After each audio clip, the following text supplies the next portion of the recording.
Welcome to the podcast of MotorWeek, television's original automotive magazine. MotorWeek is made possible by Auto Value and Bumper to Bumper and TireRack.com. Here's your MotorWeek podcast host, John Davis. Welcome to our MotorWeek podcast. I'm your host, John Davis, and our 45th anniversary celebration continues, and once again, we're joined by another MotorWeek alumni. And with that, we're also recording a video version of this podcast today, so you can enjoy it audio only as usual, or add the video to the audio of this product at our MotorWeek YouTube channel. Now, our special guest today spend most of his time not just behind the camera, but holding the camera. MotorWeek videographers easily have the hardest job of the MotorWeek staff, not only braving humid summers and brisk winters, but capturing vehicles at high speeds and corners. Believe me, it's no easy task. It requires a carefully honed expertise that our guest was known for since he shot our show for 34 years. Welcome to our podcast, Ray Kawata, the one and only. Welcome, Ray. It's great to be here, John. I wanted to congratulate everybody there for making it to 45. I remember when we, in 83, no, I guess it was 87 when they actually put the year number on the show. We all made jokes about working on '08, and we did. And you're still working on it. Yeah, it's been an amazing run, and it's hard for me to believe that you moved out to Colorado in 2016. It seems like only yesterday, almost everything that happens around here, we look at each other and say, how would Ray handle that? But it's been a happy retirement for you, and it's just great to see it. But I want to take you back to the earliest days. And my recollection is that you started working with us in the summer or spring of 1982. So we were finishing up our first season, starting to shoot our second season. What do you remember about those times? Well, I remember very vividly our very first shoot with you was probably with Michael Goldsmith. And we were shooting on Hilltop Drive somewhere down there in Baltimore County and doing stand-ups for I guess, the open of the second season. And, a bunch of us did work on the show. And back then, it really wasn't in the videography unit. It was part of the field recording unit. We had Ikegamis, which were our cameras, but they were umbilical to a box, the tape recorder. And we usually had a really big crew, usually an engineer and grips and all sorts of stuff there. So it was a lot of people involved in those early shoots. I mean, we also, I believe, had audio engineers at that time. I mean, it's a lot different today than where we basically go out with, the shooter has to do just about everything. It was a much bigger production.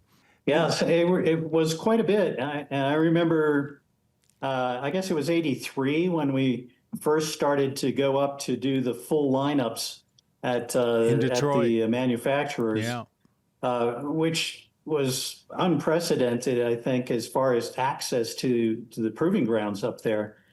I think Bill Van Etten and Jack Thanum were actually still shooting at that time, but I was tapped to go along and, help out as part of the crew there. And it was a pretty big crew. And I think we spent a lot of time at every place we went. Yeah, that for those that aren't familiar with those early shows, every summer, what Ray's referring to is we would go to Detroit for a week, and we called it Hell Week. And we would go from one manufacturer to another at all their proving grounds. They would bring out everything that was new for the next model year. And we literally had an assembly line going all day for like 5 days straight. And very often, Ray would be strapped in the back of a vehicle doing car-to-car shots. And I remember we came up with a helicopter harness for you, I think, to make sure you were safe. Well, it was to make sure I didn't fall out. Yeah. Well, I wasn't putting a fine point on it.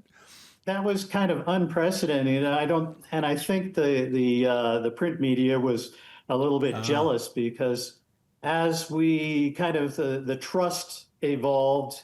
I mean, I remember at one time in the very early days, somebody drove a prototype out, which of course we weren't supposed to see. And they got all upset and had us all facing the walls and turning off the cameras and everything like that. And I kept thinking to myself, well, they control this whole situation. They know that if we shoot something we're not supposed to and air it, we won't be asked back. But anyway, it evolved to the point where I think it was the last time we were at Dearborn.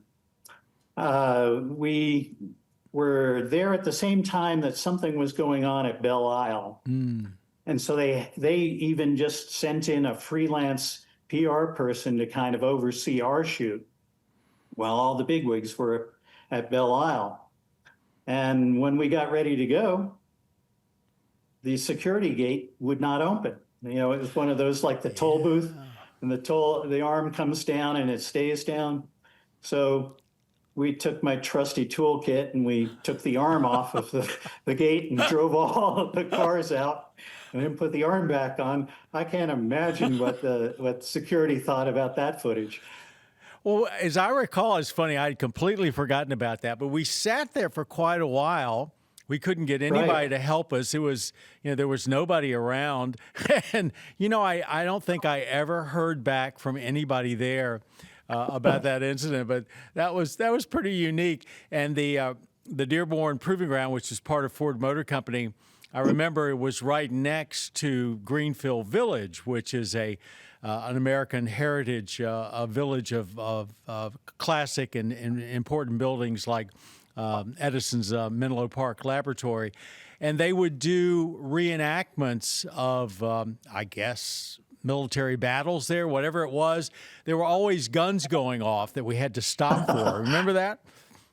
I do remember we were trying to do a stand-up there, and every time you got about 5 seconds in, there would be another volley somewhere. Sounded like we were in a war zone. I think it must have taken us 30-some takes to get through that one. Oh, speaking of takes, because we had different equipment in those days, and we used, of course, videotape versus disc or solid medium. The quality was very suspect at times, especially when you were doing outside broadcasts. So you'd do a great take, then you'd look at it back, and it would have a glitch or something. And I remember you were and always have been a perfectionist, and even we wouldn't see some things sometimes, but Ray Kawata saw it, and we would do it again. Well, television, it's got to look good. Another time we were trying to do a stand-up, we were at Bowling Green at the Corvette factory. Oh, no. And the wind just picked up like you wouldn't believe. And you're standing there, your pants legs are flapping in the wind. And it looked like you were trying to do the stand-up on the bow of a cigarette boat. It's like all those reporters you see now standing out in the middle of a hurricane. It was pretty close to that. Pretty much. Yeah. Oh, that's a great memory. Could have worked memory. for the Weather Channel. Yeah. Do you remember how you ended up working with us so much? Because you weren't originally assigned to us basically full time. You later were, but did you like us that much, or was it just the luck of the draw? Well, I think in the early going, everything was pretty much studio based. And I came from a background where I worked for WXLT TV in Florida, where basically you did everything. And so I was kind of the guy who shot most of the commercials. And so I would go out in the field, single camera shoots all the time. So I think that kind of helped bring me to the fore as far as experience went, because virtually everybody else, and I was actually hired on as a camera operator. I think all of us were at the time, but it was mostly studio based. So that kind of helped out. Plus, I think we did a lot of shooting during Fridays, which was, of course, Wall Street. Right. Busy And day. so a lot of the crews who had already been doing Wall Street for a very long time were assigned to that. And so by default, you got me. Lucky us. But I wonder that since today cameras obviously are so small, you hold it in the palm of your hands. A lot of our fans don't realize the difference between a big studio camera and basically a field camera that you have on your shoulder. Did you have any trouble going back and forth between the two? I mean, what were the differences in those days? And those cameras weighed like 70, 80 pounds. Well, you know, the cameras for the studio are all pretty much on a pretty solid tripod, and you know, you can kind of move the tripod on wheels around the studio. And usually the focus and the zooms were on the handles, and then you had a big viewfinder up top that you would look up into, and in my case, look up. Anyway, so you were looking to basically a small monitor. Now, with the field cameras, they were smaller, so you would kind of walk around with it and then put up a field tripod to wherever you wanted it to be, attach the camera, and you're looking through a viewfinder through an eyepiece, and everything else is pretty much on the lens or a zoom grip and so forth. So it did take a little bit of, you know, going back and forth and remembering where you were and where your controls were. But like I said, I had a lot of background of doing that in Florida when I was working there, and then that translated pretty well to working in the field recording units up there. And then eventually we graduated to an actual videography unit with units there, as things became less and less studio based. You know, and speaking of that, let's, trying to shoot cars at speed takes a very, very special set of skills. Can you kind of give us an idea of what it was like when you were first exposed to shooting cars like on a racetrack? Because we do a great deal of that. And it's not just a matter of holding a car in frame. You've got to do just about everything to keep it in focus, to follow, you name it.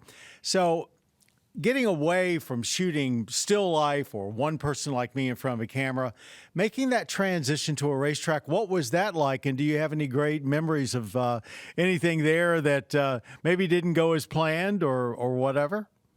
And it took quite a bit of concentration. You really had to concentrate on what you were doing, a lot more so.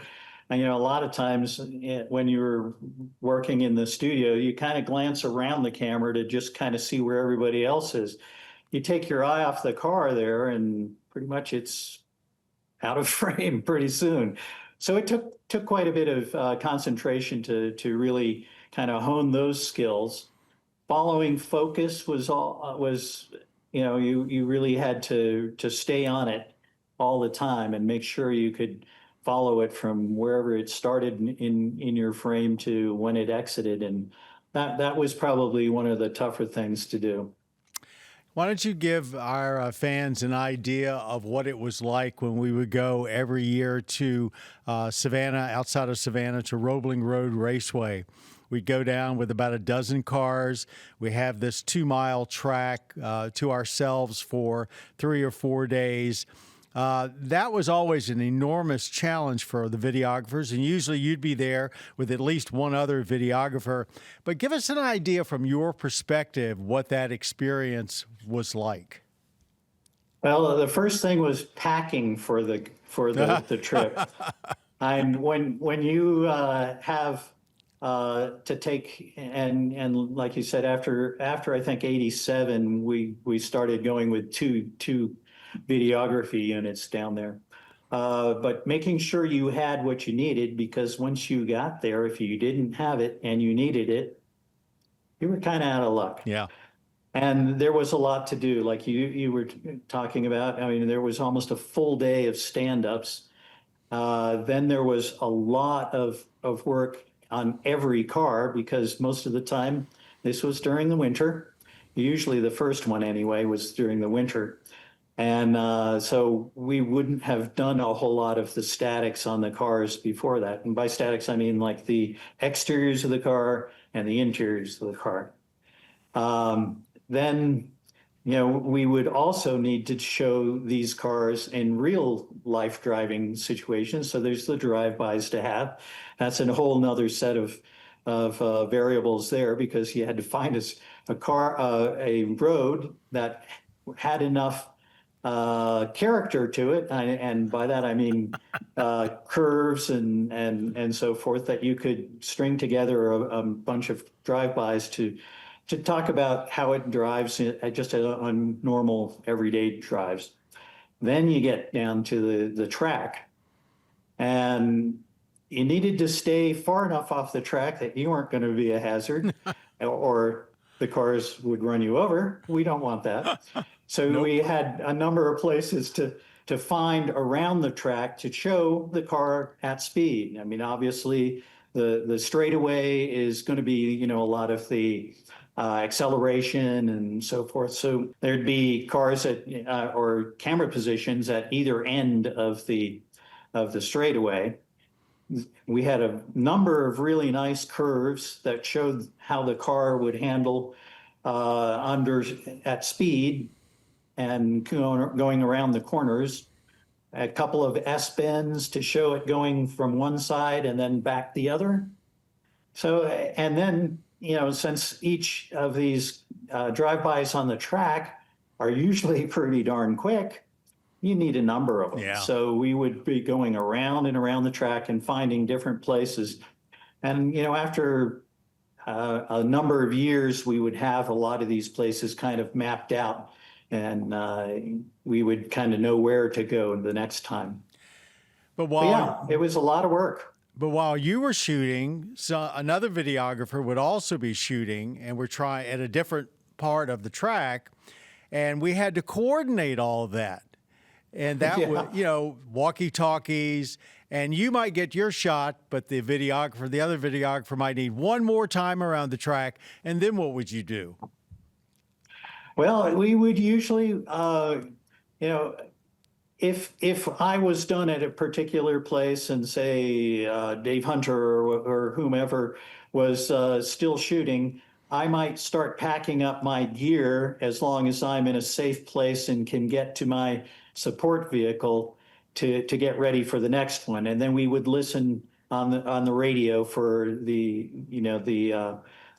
all clear sign when Dave was finished and the track was clear. Then we would move to the next location and start all over again. But one of the other things was it was imperative that in the pits, yep, that they space the cars correctly too, because if they were running up too far or too close to the car ahead of them, we might miss a shot just because we're on one car and then the next car is already in frame before we can get back to the start of that particular thing. So that was another element that had to be coordinated as well. And after a while, we were kind of, these things started to be very, very smoothly done. But it did take intense choreography between you and yep, whoever was in the pits and making sure it all stayed safe. And for who knows what reason, it always seemed like we'd start off, with a list of 10 cars and end up with a list of 15 or something. Yeah, Brian Roberts would outdo himself with getting a lineup of cars for future shows that we had only a few days to shoot them all. Another kind of shooting you used to do all the time was taking your camera on the road to press events. And when you started doing that, you were really the only TV camera person on these events. And you must have had some amazing experiences. I know you did with me, but with other folks on the staff as well, as some of the places you got to go and some of the adventures in shooting cars at these press events. Any of those kind of pop into your mind as, oh my, I can't believe we did that, or whatever? Well, we tended to get this reputation as for getting stopped by security people here and there, especially in California. Yeah. The police would come by and they would want to see your permit. And of course, oftentimes we didn't, because we didn't know where we were going to be on these shoots. They were all kind of controlled by the manufacturers. So there were a couple of times. I think it was Brian Robinson and I were shooting a Yamaha Roadstar road test with Yamaha. And they put us on a stretch of road that apparently went right through a state park in California.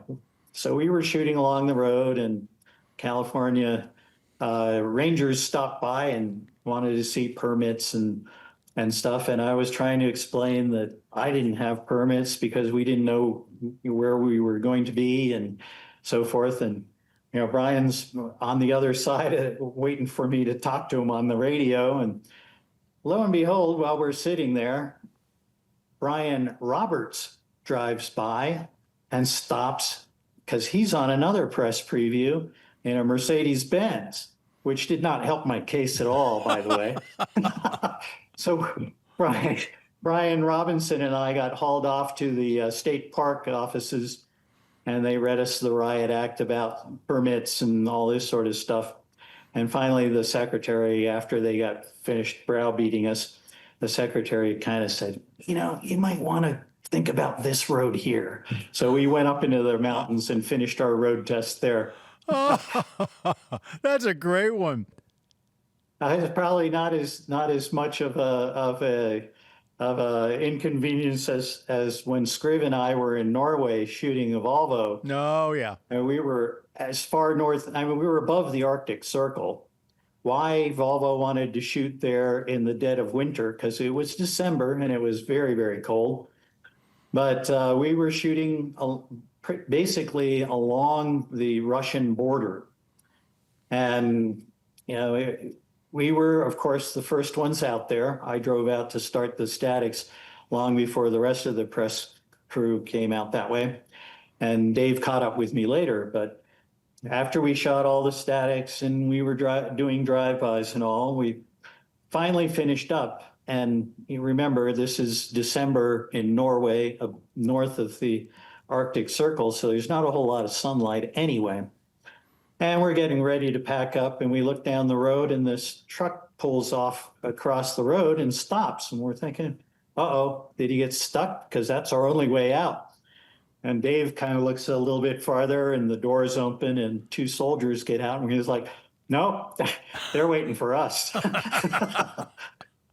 So we got down there, and they said that we had violated some agreement with Russia. It was the Norwegian Border Patrol. So they took us off to the Norwegian Border Patrol offices, and fortunately, we had these jackets that were emblazoned with Volvo on the back, so they knew kind of what we were doing there. And one of the officers who spoke more English than the others watched our video, suggested a few edits because we thought, well, we'll set the scene. Here's the river, and that across the way is Russia.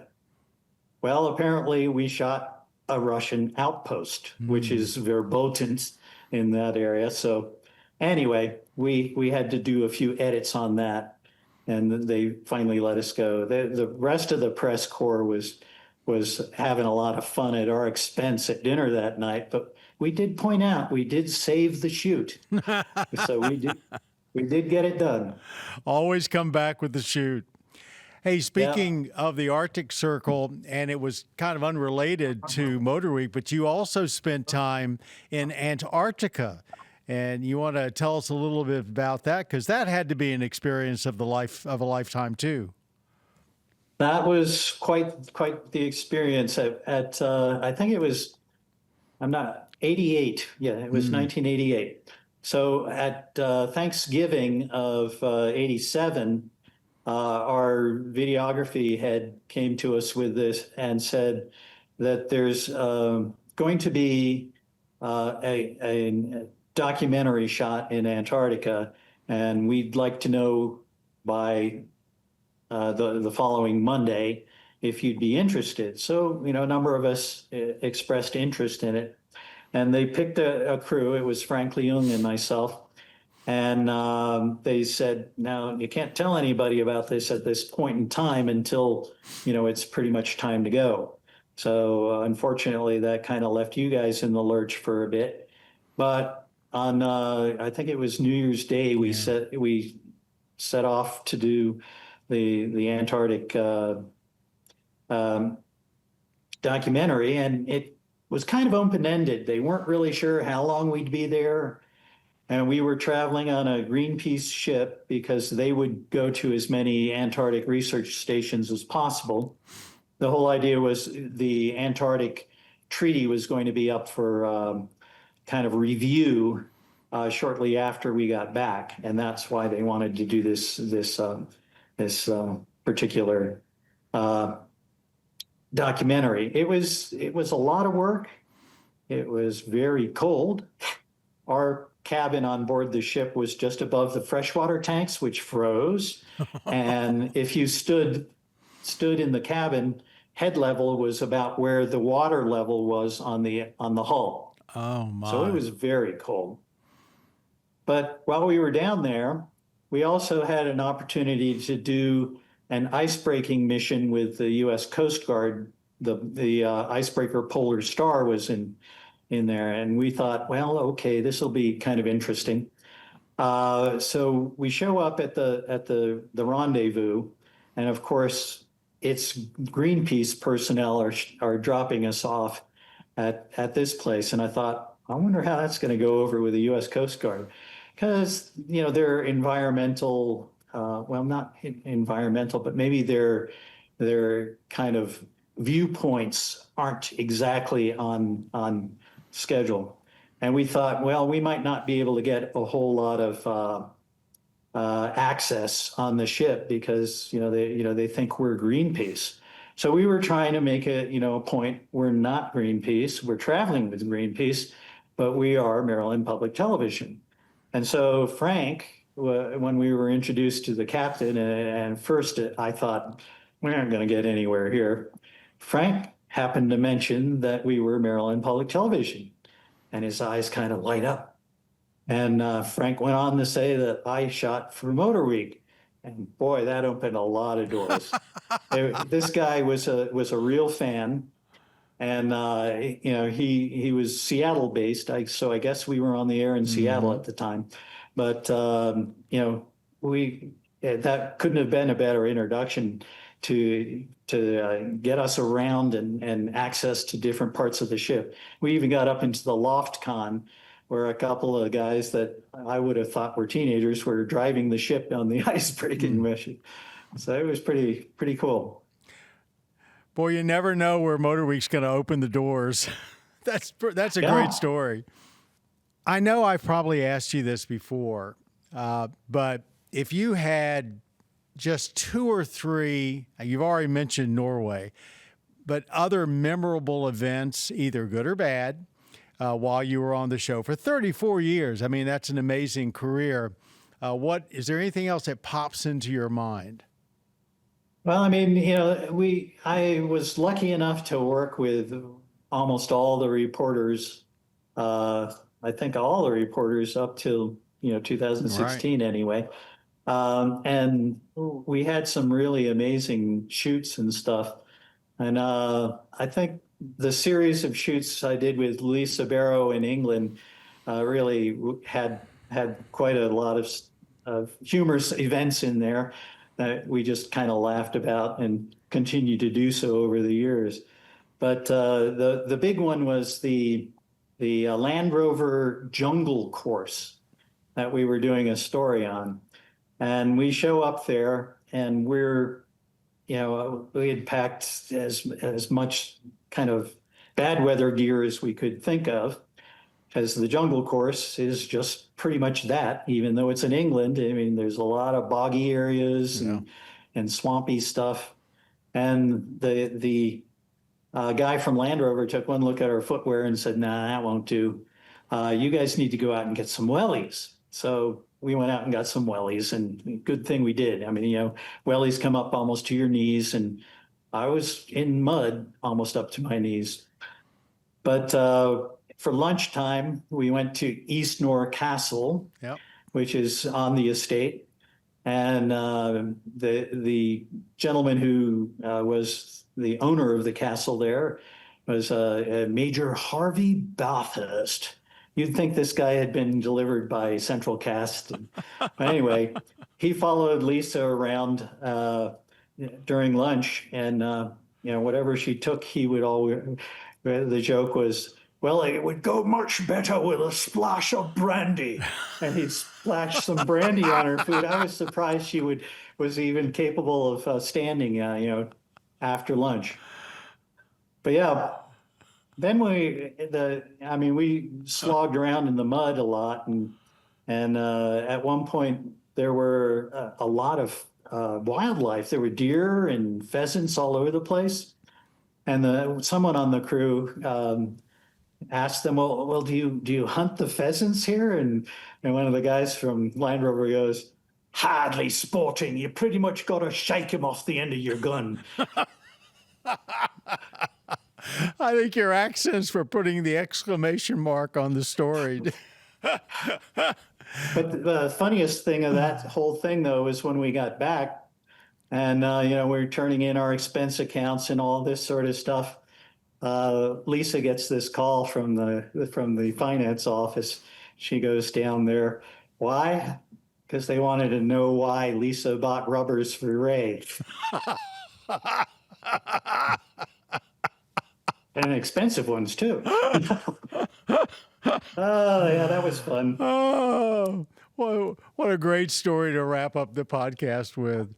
You had so many wonderful experiences. I got to tell you, we just miss having your smile and your incredible work ethic around it. It was and continues to be a great inspiration for all of us. And this podcast, the reason we're doing it on video is so we've got this for a long time. So wrapping it up, anything else you'd like to say? Well, it's snowing out there. We've got about 10 inches of snow here. And right about now, if I was there and you were here, the call would go out for snowy drive-bys. That's right. Never miss an opportunity. Never miss an opportunity. Ray, thanks very much. Thanks for joining us on this podcast. And I hope you and Jen just continue to thrive out there in Colorado. And, who knows? Maybe we'll get you back on here for another podcast even before our next major anniversary. It's any stories you've got, I think would just be everybody would love to hear. Well, we just scratched the surface, that's for sure. Yeah. If anybody, I did see Scrivener here a couple of years ago. I think he was out somewhere doing something near Boulder or whatever. And Jen and I drove down to see him. But, if anybody's out this way, just let us know. Thanks, Ray Kawata. Thanks for being a part of the podcast today. And everybody out there, I want to thank our sponsors. That's a very important aspect that I need to do for not only our podcast, but also everything Motor Week. Auto Value and Bumper to Bumper, and the fine folks over at TireRack.com. Thank you very much, and everybody associated with our product, thanks you for being so dedicated to Motor Week. And by the way, if you're wondering what time Motor Week can be seen on your local public television station, Hop over to our website, MotorWeek.org, click on the tab Watch MotorWeek, and then enter your zip code and day for the days and times in your area. One more thing I want to remind everyone listening about our MotorWeek app. It's a free download. All of our MotorWeek information and video is there. It's available at your favorite app store. And so take it with you, and you'll never miss a mile of MotorWeek. For the podcast today, special thanks to podcast producer Jessica Ray, audio engineer Nicole Phillips-Naylor, and podcast creator Bob Mixter. And remember, for the fastest way to find car reviews, be sure to include MotorWeek in your search engine. I'm John Davis. Thanks for being a part of MotorWeek. You've been listening to the podcast of MotorWeek, television's original automotive magazine. MotorWeek is made possible by Auto Value and Bumper to Bumper and TireRack.com. Visit our website at MotorWeek.org for more car reviews and the latest automotive news. And watch MotorWeek, television's longest-running automotive magazine series, each week on your local PBS station or the MotorWeek app.